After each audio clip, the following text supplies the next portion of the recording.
So where exactly do you stand on capital punishment? I think it's wrong for the state to take human life as punishment. And we find ourselves standing with China and Saudi Arabia in executing people and against the rest of the modern world.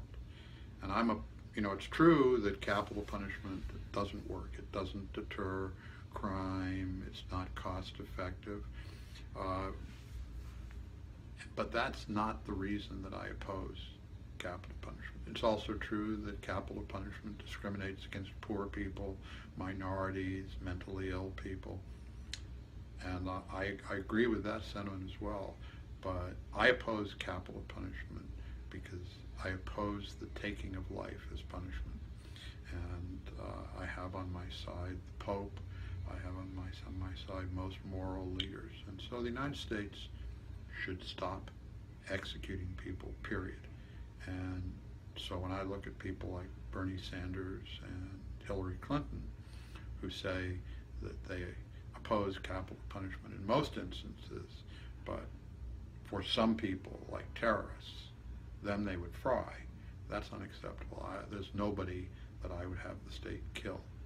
I'm sorry, so nobody is worthy of death for any heinous crimes, serial killers, rapists? I wouldn't execute Adolf Hitler. I'd put him in a jail. So that's a pretty strong statement. Yeah, and I think that either the state can take life. It's morally legitimate for the state to take life because, Adolf Hitler is a very bad guy, or was a bad guy because apparently he's dead at this point.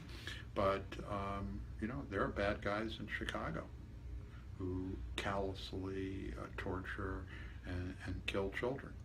And if I'm not, we simply cannot solve our problems with people by executing them. You understand that, according to some, could make you look soft on criminals, people who are hardcore. Opposing capital punishment makes me look soft on criminals. As that's the definition of being soft on criminals.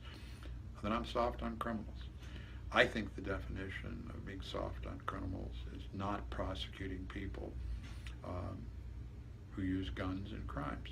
I think being soft on criminals is allowing illegal activities to go on without any meaningful response by legal authorities. I think that when we have different levels of security on 86th Street and in East New York, that's being soft on crime. We should have, there are many ways that we can be very vigilant on criminals, and there are many ways in which we can be tough on those who violate our laws. It doesn't require us to execute human beings as punishment. Now, do you feel as though your view on the death penalty and capital punishment is consistent with your view on as a pro-life Democrat? Well, I try to be consistent in my views, and everything is connected. So my views of what you do in the Middle East, my views on drone warfare, my views on food stamps are all predicated on a holistic view of the world in which you respect life and you care for people. So when the president uses drone warfare to go after terrorist leaders in their homes and their places of business and whatnot, and the collateral damage, in your administration, how would you handle that? Drone warfare has made the President of the United States an assassin.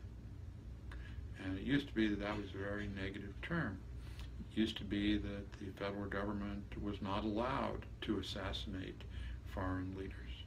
And now, apparently, the thesis of drone warfare under George Bush